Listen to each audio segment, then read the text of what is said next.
Good evening, and welcome to our final lecture of the semester, the Thomas E. Golden Jr. Fellowship in Faith and Science.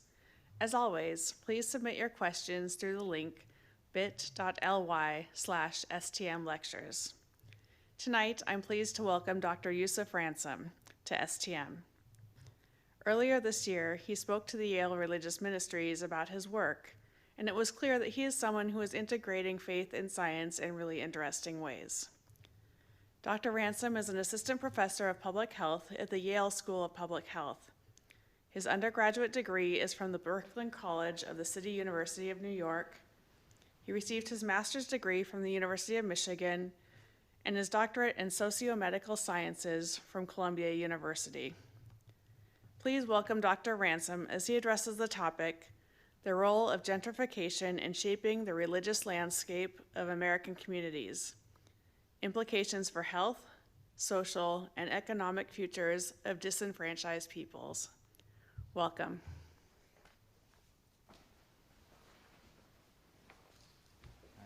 Good afternoon, everyone. Thank you, Jennifer, for the introduction. Thank you to the audience today for joining us. I'm so excited to be here to share the Thomas E. Golden Jr. lecture. One of the things that Mr. Golden was fascinated by is the interplay, the tensions, and the harmony of faith and science. And certainly what I'm about to share with you today embodies all of those things.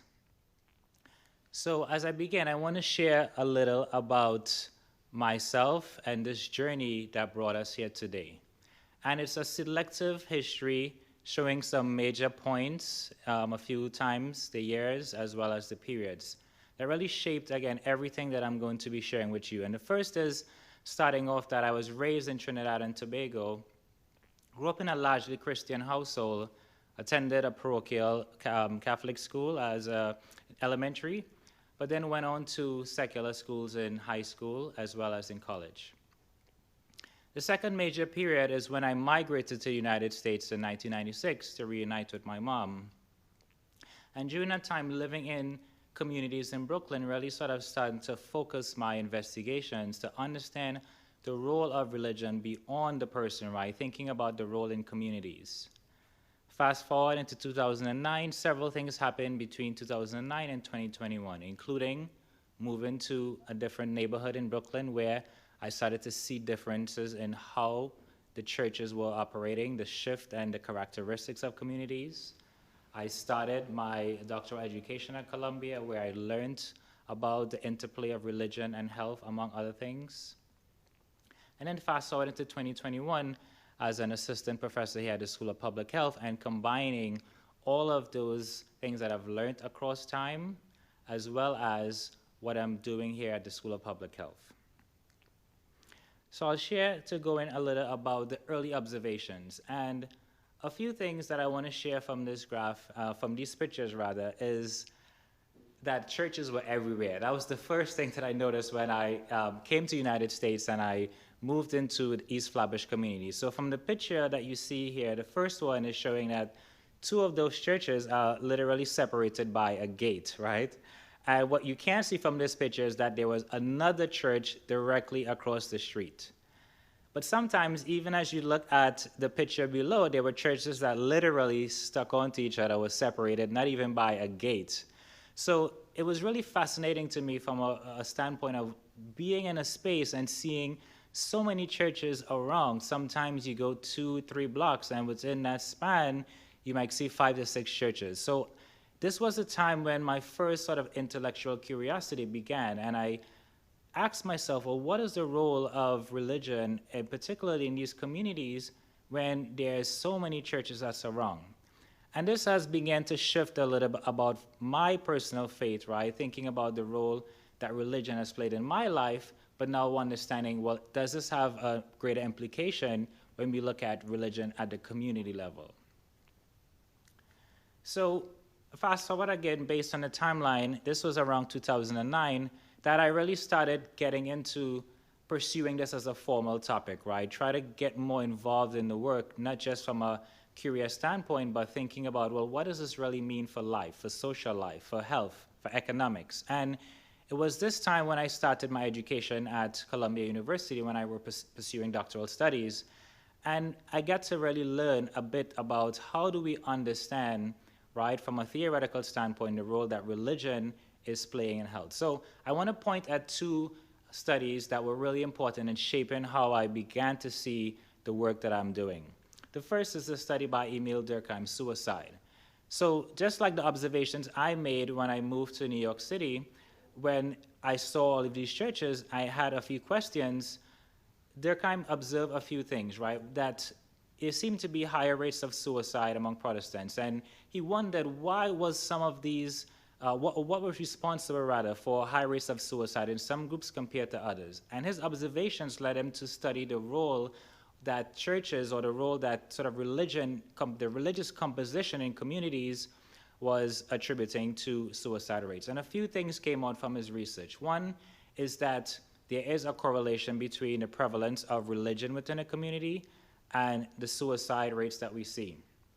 And a few things explain this. One is social integration, right? The fact that churches or the religious community offered opportunities for connections, but also the religious community also provided social norms and in some places social control that shaped the likelihood of suicide and eventually the rates of suicide that we would see within a community. The second was, how do we understand the role that religion has in economics? And we can look to Max Weber when he looked at, from his observations, what were some of the things that led to the rise in capitalism. And some of his observations showed him that it was a particular ethic, a work ethic that he saw among people when they started to look at work as sort of something that is a religious proposition, right? And this had been a shift from what was shown earlier in history, that religion or the work kind of felt like something that came from heaven and we had no opportunity to change.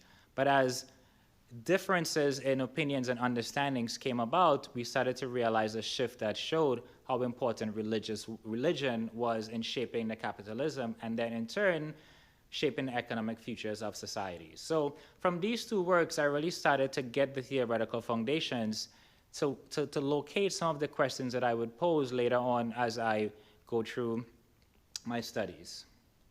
So now I'm going to take you to a next period now that really began, this is the genesis of the project. And it started when I moved into Bedford-Stuyvesant from Flatbush area. And a few things that we are seeing here is the differences in community, right? So in Bedford-Stuyvesant, it was characterized by the brownstones, right? Many of you probably seen the Spike Lee movie, Do the Right Thing. You would see some of the houses, the types of communities and the spaces that these institutions provided.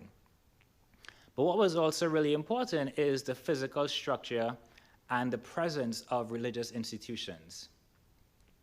And so I'm sharing here with you just two pictures that I was able to sort of observe, and these are institutions that are just a few walking blocks away from where my parents still live in New York City. My mom lives in Brooklyn.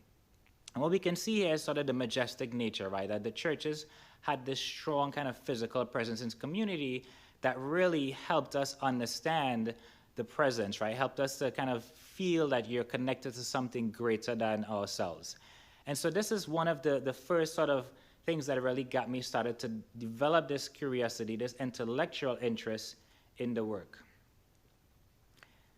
So what I want to share too, again, going forward is that, well, although there was this sort of general curiosity in looking at the churches and walking around the community,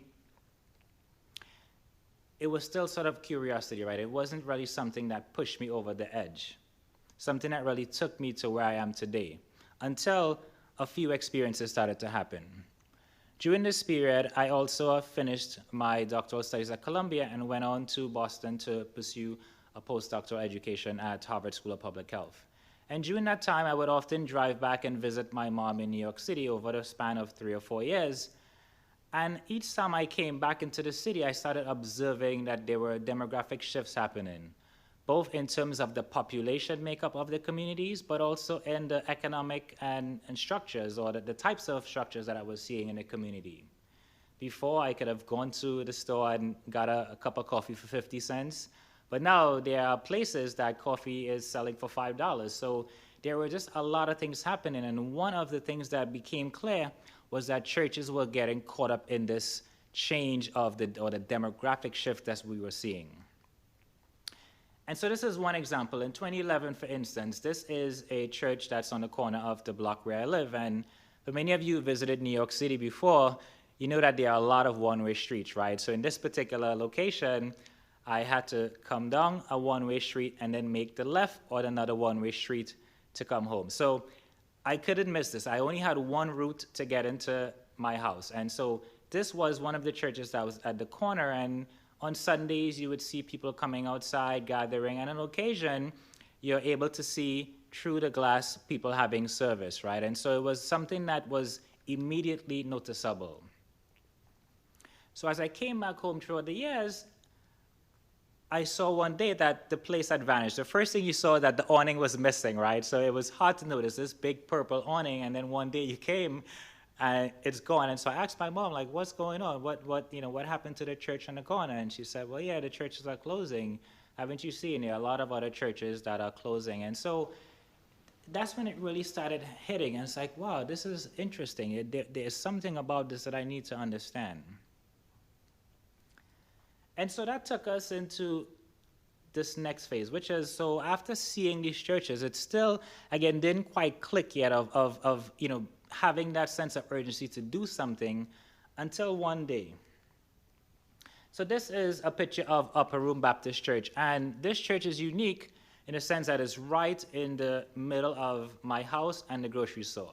So I must have walked past this place probably like 100 times, even more across the years, right? I left the house, go to the grocery, and one day I was walking back home and I had 2 bags of groceries. My hands were full, and all I could think about was just getting back home to put these bags down, right? Because it's like, man, this bag is heavy. I just want to get home. But on my way home, and I passed by the church, I heard a voice said, don't you see what's happening? Aren't you going to do something about this? And so what's happening is the picture on the right. This is the current state of the church that I walk past every day. And this is something that made me stop. For the first time, I stopped. And when I looked around, I just had to make sure that there wasn't someone else that was talking to me. And so as I began to have this conversation, I said, so, what can I do about it? And I had to pause for a minute and really study this question. What could I do about this? And immediately it took me back to the story of Moses when he was tasked with freeing the children of Israel from Egypt. And one of the questions he had was, am I even capable of doing this, right? Do I have what it takes? And then as the story goes, the Lord asked him, what do you have in your hand, Moses? A staff, he said. And the Lord said, throw the staff on the floor. And he threw it on the floor, and it turned into a snake, and he ran. And as I started to meditate on those words, I started to realize and ask myself, what do you have in your hands?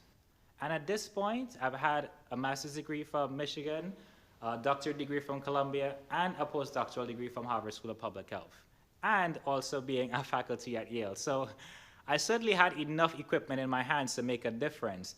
And that's really when the journey began to take this work seriously and use the faith that I've had and integrate it with my academic research. So in the next couple of slides, I want to share with you, well, so you've heard, Yusuf, about the journey. You've heard a little about myself. You've seen a little about the changes that I mentioned that's happening in the communities. So you might be asking, well, why should we care, right? Why should we care that churches are closing? Well, the first is from a purely intellectual standpoint. If we were just to think about the impact that this is having, or even the explanations on the trends that we are seeing in religious service attendance across the United States and across the world. But this graph I'm going to focus on is directly within the United States.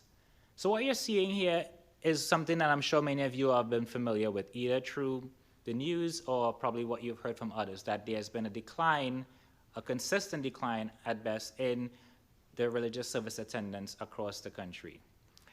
Even from some of the earlier studies like the General Social Survey that showed even from 1972 and 41% to 27% in 2012, and today it's around 25%. So there are a number of explanations that have been offered for why we're seeing the declines. And one of the most prominent explanations is that we're seeing a shift in people who are now identifying as spiritual but not religious.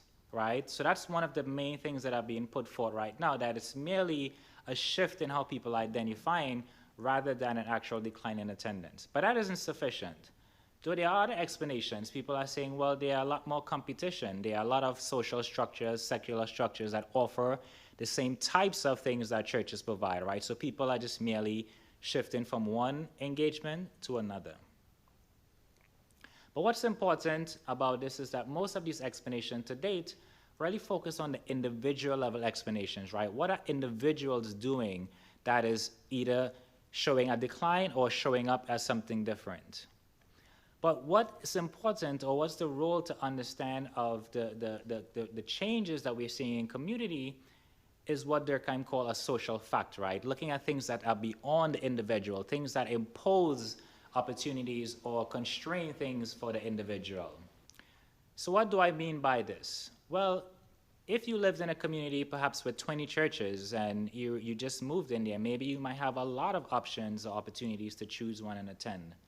But what happened when you move to a community where there's one or even none, right? Could that also potentially play a role in why people might show up in church or not? So again, this is sort of one first reason that we should care about why churches are closing. The second reason really we should care about churches is something that is a fundamental part of my research, which is understanding racial and ethnic disparities in health. We know from the literature that social determinants of health, which are the conditions that you live, grow, work, and play, influences your health. Right, so when we think about the composition of the individuals that live in some of these communities where we are seeing a decline, such as the Bedford-Stuyvesant neighborhood that my mom still lives in, we can take a look at the socioeconomic picture to understand why churches might be important.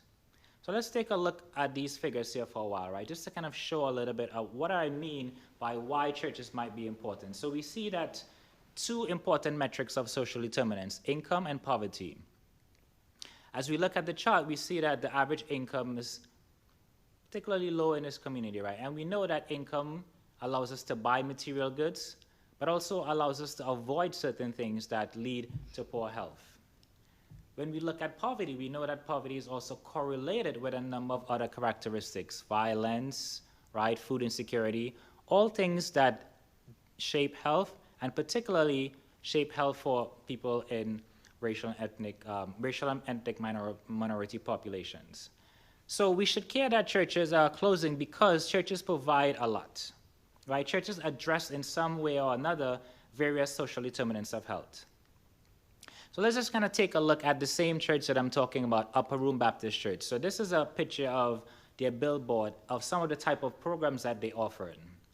So as we can see, they offered daycare services, and most importantly, that something that we're seeing now across the United States, it's a food shortage. People are facing severe food insecurity. And so one of the things that the churches provide were soup kitchens and food pantries. Many times when I walked past the neighborhood, I would see long lines stretching a block, sometimes even two. And for those of you who visited New York City, you know that New York City blocks are quite long, right? So often we would see this, and this sort of demonstrates the important role that the church is playing in providing social services. But what happens when those social services aren't available anymore, the places that provide these opportunities?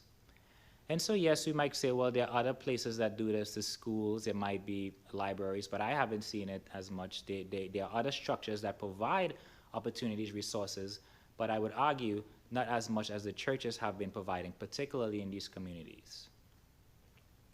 So beyond the social services that the churches provide or other opportunities, we really should care why churches are closing for what we are seeing right now, particularly in the context of the COVID-19 pandemic.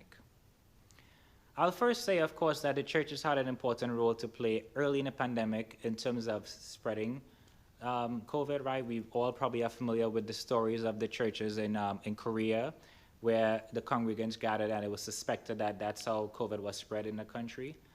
But as the pandemic grew, churches have stepped up in many ways and played important roles that we cannot ignore. One, for example, is that churches have stepped in and assisted with the public health infrastructure. A year and a half into the pandemic now, many of us may or may not remember that there was a time that the healthcare industry, the hospitals, were constrained, they were at capacity, they were burdened, and people had nowhere to go. And churches offered an important infrastructure. Many opened their doors, particularly, for example, this cathedral in New York City that provided a space for up to 200 beds. So we see that churches play an important role, not just in the services, but also in the context of pandemics. And importantly, as I return to racial and ethnic disparities, churches provide an opportunity to reach populations that are marginalized, to reach the vulnerable populations that traditional institutions have a hard time reaching. So for example, as we discuss right now the vaccine rollout, right, we've been seeing that while there's unprecedented access to vaccines, we know that not all populations are receiving vaccines at the rate of others, right? And so what does that mean for growing inequalities in health if we are not able to get the vaccine to populations in an equitable way? Well, churches provide an opportunity to meet those gaps and to reduce those inequalities. As we can see that from one example in New York City, where they started to pilot a program to both provide COVID testing as well as vaccines. And now we've pretty much been seeing that model rolled out across the US, where churches are a primary place where you can go to receive vaccines, and particularly serving communities of color. They are places that people typically trust, and they are better at reaching the populations that are most vulnerable. So these are some of the problems or some of the things that you should care about why churches are closing. So you may ask yourself, well, is this really a problem? How much of a problem is this? Is this truly something that we should care about? What's the data? What the data are showing us? So what I'm going to share with you right now is a map of New York City, and I'll just sort of give you an idea of the extent of the problem. So this is what we call a kernel density map, and it's a picture of New York City. And we can see the 5 boroughs. To the bottom left, it's Staten Island, there's the Bronx, Brooklyn, and Queens. So I want to direct your attention to 2 places on the map. The place where you see the largest red space, and that red space is indicated in the places where there is the greatest turnover in churches. And these are data from 2013 through 2019. So what we can see here is that the largest turnover, the areas with the largest turnover is in central Brooklyn, and that's where Bed-Stuy is located. So this is sort of early evidence and preliminary work showing that it is indeed a problem when we look at the changes across a short span of time.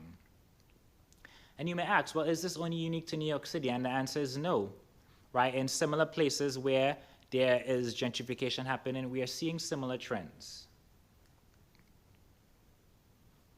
So for instance, we look at, I just described the role that we are seeing in Bed-Stuy, but this has been discussed as early as 2010 in Harlem. And what is the significance of Harlem? And Harlem is one of the first places in New York City that a lot of African Americans and people, when they were migrating from the South, came into the Northeast to look for work. And it was one of the places where there was a large African American presence. And so Harlem was the place that was really thriving, was a place, was an opportunity where we saw a lot. And we know that one of the important cultural institutions is the church, right? And so when we started to see changes in gentrification across New York City, one of the first places that we started seeing the impacts was in Harlem.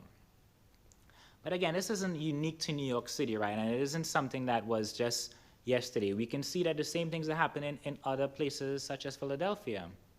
Here's an article that I'm sharing here that is discussing the same things in several of their communities.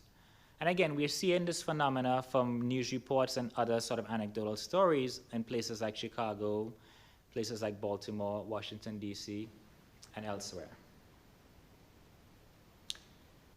So I've talked a little about gentrification, right? And again, the title of my talk says that it's the gentrification and the implications.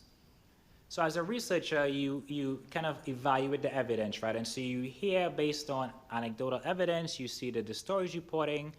And so I started to investigate this more, and I said, okay, I gotta do something about this. I gotta email one of my colleagues who does a lot of this work on neighborhoods and health. And as I reached out to her and shared to her why I wanted to do this story or this study, what I wanted to do, it was so funny that just like the day after, she sent me an email with this story from a Twitter account.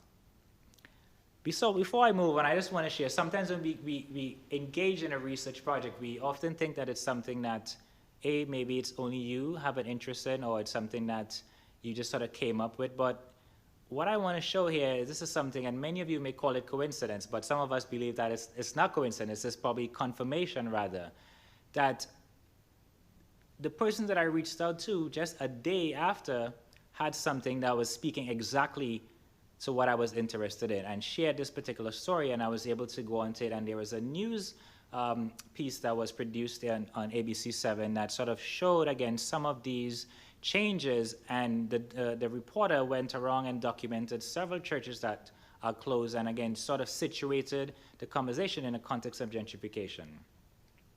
So I wanted to know more, and I wanted to pursue this as a researcher, to take the anecdotal evidence and put it to the test. So the current project, there are three things I'm pursuing in this project. First is to test the assumption or hypothesis that gentrification is related to declines in religious institutions across the country. I'm going to do this within 7 cities that are responsible for 50% of the gentrification that we're seeing in the United States. Again, that's New York City, Washington, D.C., Philadelphia, Chicago, San Diego, and Los Angeles. The second thing I want to ask as a researcher in public health is, well, if this hypothesis is true, right, if gentrification is indeed associated with declines in churches, then what is the impact on health? And I'm going to do that by linking a number of different data sets that contains health information, both from household surveys as well as geographic level data from the CDC. And then finally, I want to propose more. I want to really get at the root of this. Surely there might be alternate explanations than gentrification, right? So what are potential explanations? What are potential alternate scenarios for why we are observing these trends? Is it only gentrification, or are there competing hypotheses? Are there other things that are happening in communities at the ecological level? What about at the institutional level? Like, what is going on within congregations? Why are some congregations able to withstand the gentrification or these trends while others succumb to the changing demographics? So I want to pursue this more to get at the truth, to get at sort of the differences, and to really complete this project.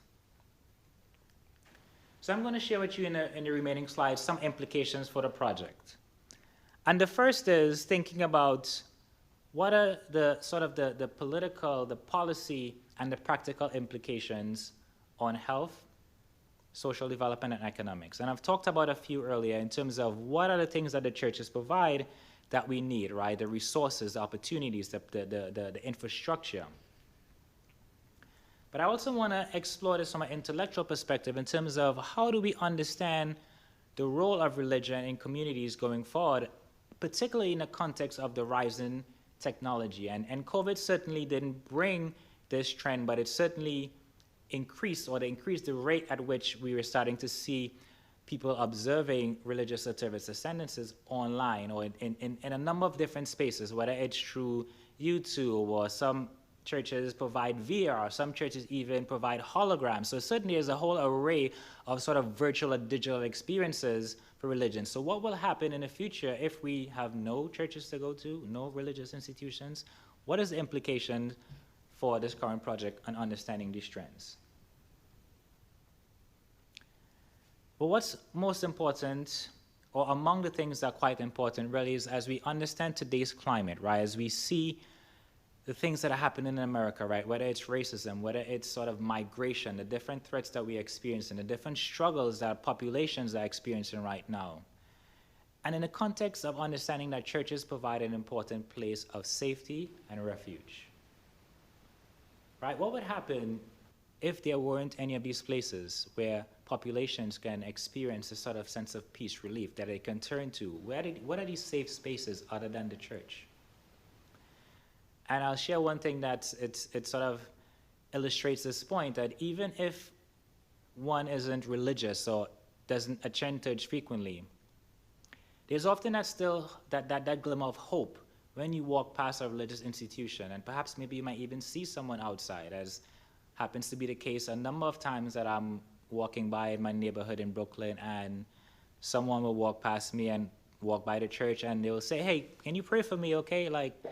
So even though that person might not be attending church or might not be religious, there's a whole sense of being able to walk past a space and ask someone to pray for you, or feel the sense of safety seal a sense of presence that everything is going to be all right. There are places that are cultural icons. You probably might even bring back memories of your grandmother who attended church, the types of things that she would be able to bring home to you from church, the stories that she would share with you. What if that history is erased? What if that history is no longer there? What if there aren't any opportunities to tell our children about the places to walk by these institutions? As we could see in this picture here, many churches, they're turning into condos, into coffee shops, into different things. Like, what are the implications in general, right? Could there become a day that our children might not even see a church in their community, right? What are the implications for society as we think about the future and the role that religion plays?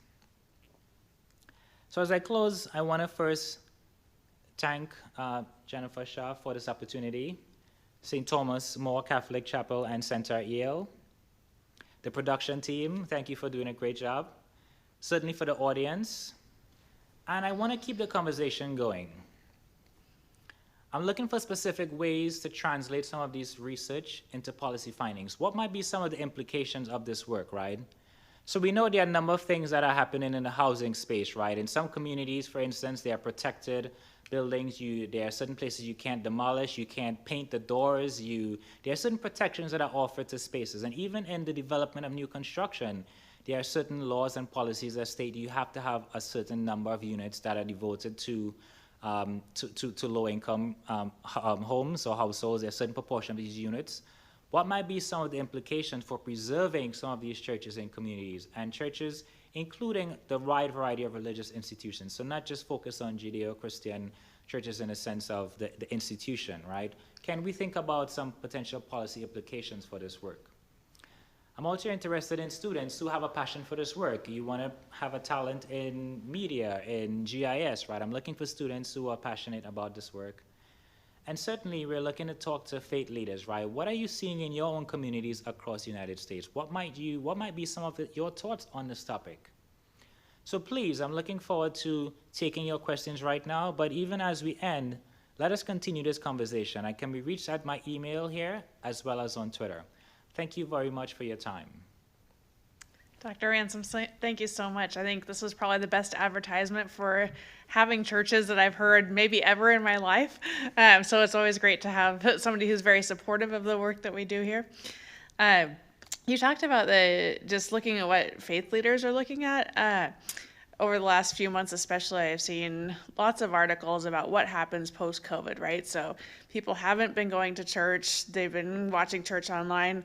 Are people going to return? Do you have any insights into that? What does that look like? Do you think that value is still there for the ones who are really desiring to go back? Or does it matter now that people have kind of found these other ways of doing community? Is it possible to kind of have a substitute for that, or is it different for the reasons that you talked about in terms of having social supports and other things that come along with a church building? Yeah, so thank you for that question. So that's excellent, right? So the first thing really is it's a great observation that yes, we've been seeing these trends as mentioned that was always there, but really became accelerated during this time of COVID. And there's still certainly a number of challenges right now that we haven't even got out of there, where people are simply, like you said, not returning.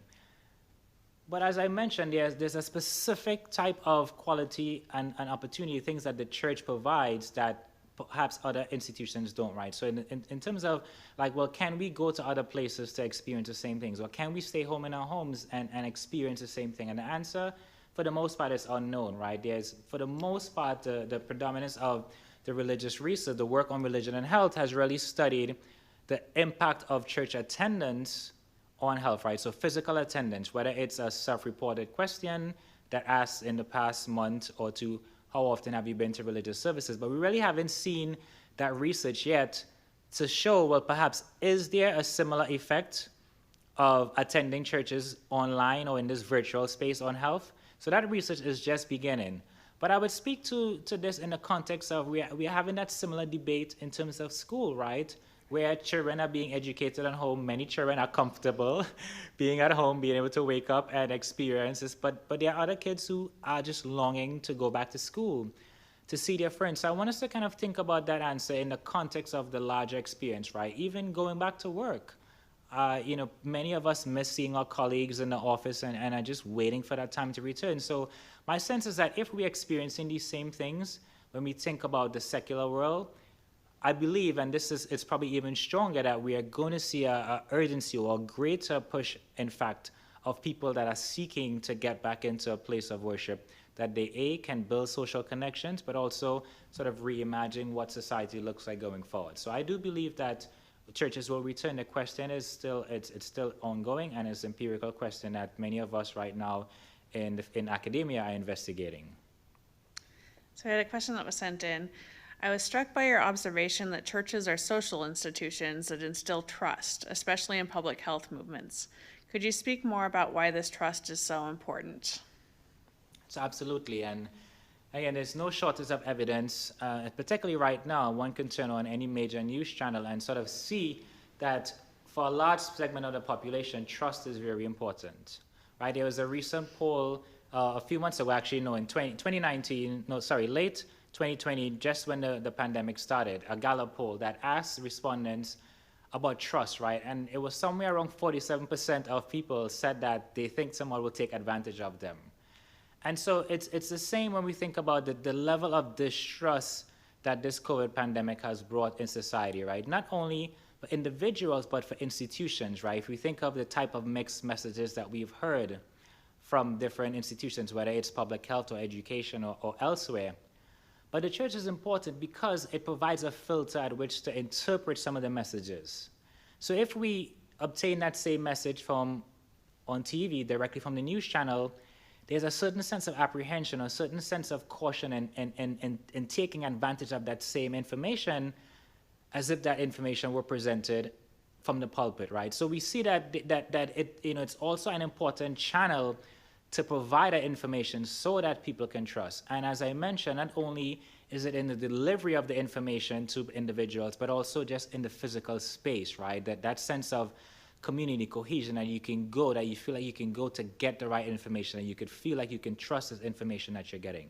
So trust is absolutely essential, and churches and religious institutions in a whole provides a nice framework, both from a cognitive standpoint, but also from a physical standpoint.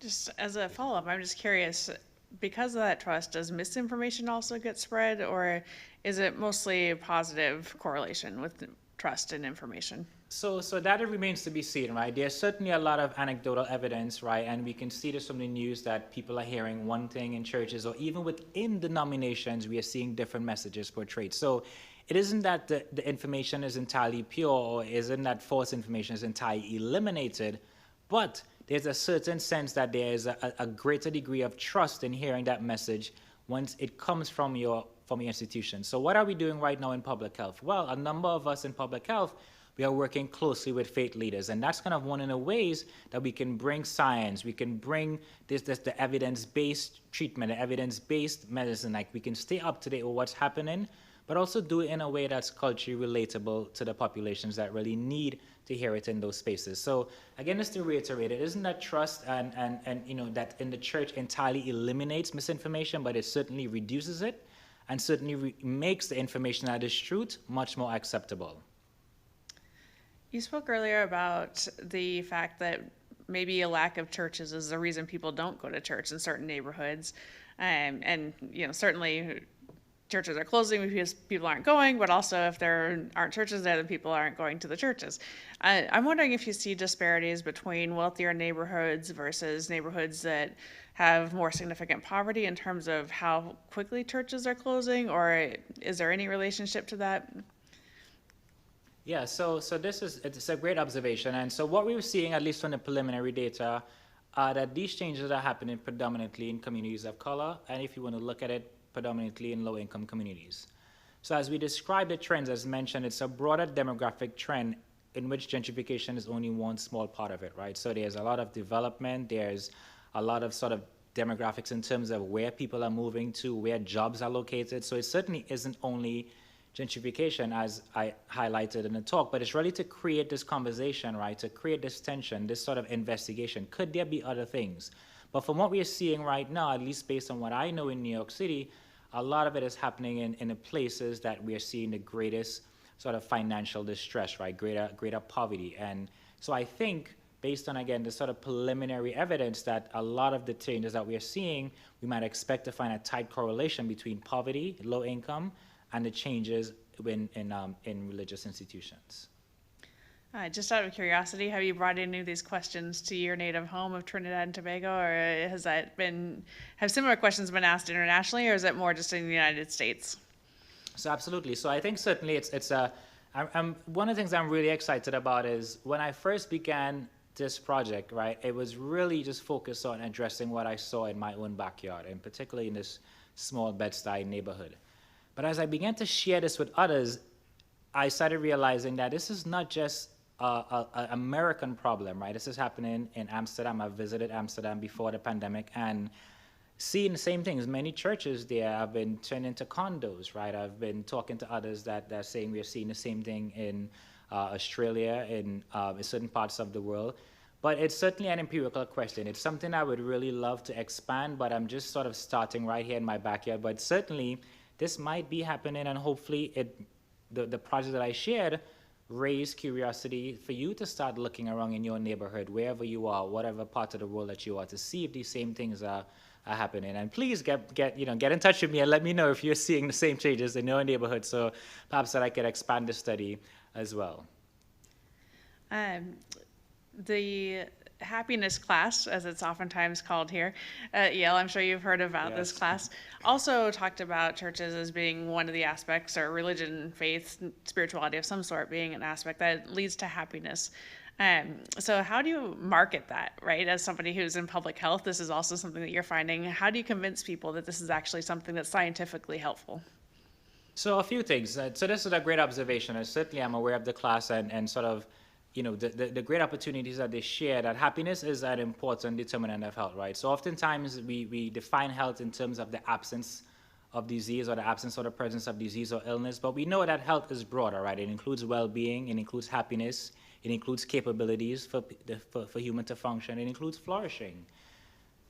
So, and certainly religion provides some level of opportunities, or certainly is a pathway, right? But in terms of convincing, I think that's a really really tough challenge, right? So I don't think we could ever convince someone, because it's truly an opportunity to be in a space that you can learn about the things and come to your own conclusions about what that can do to your life, right? So I know for me personally, right, just based on my faith, that the sense of religion brings a huge deal to my life. When I'm down, I'm able to sort of get into a zone and getting to understanding my spiritual nature that lifts me up, right? When it's time that I'm feeling sad, I'm able to turn to certain, whether it's the scriptures or talking to my mom, who's a strong person of faith, and I have the strength. But in terms of convincing someone, I think it's a really hard job that I don't know if that's, first of all, the role of churches, right, or religious institutions more broadly.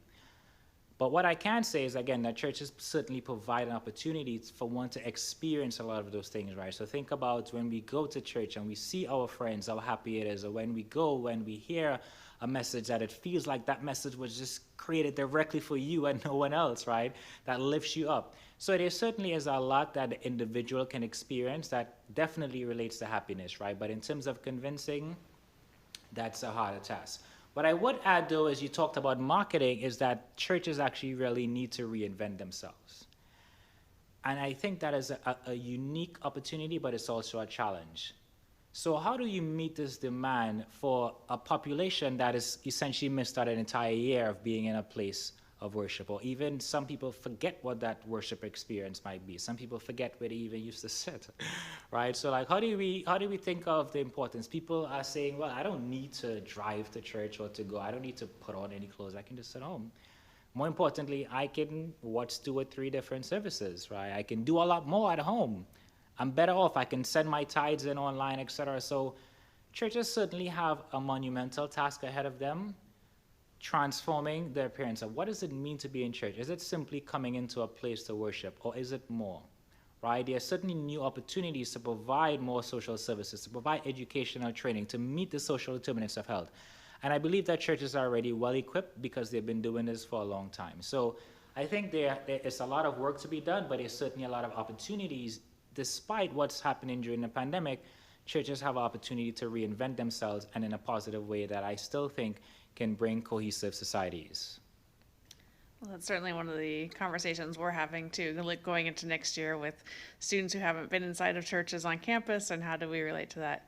Another question came in. Thank you for opening up to us about your faith and academic journey and how it plays a part in your current project.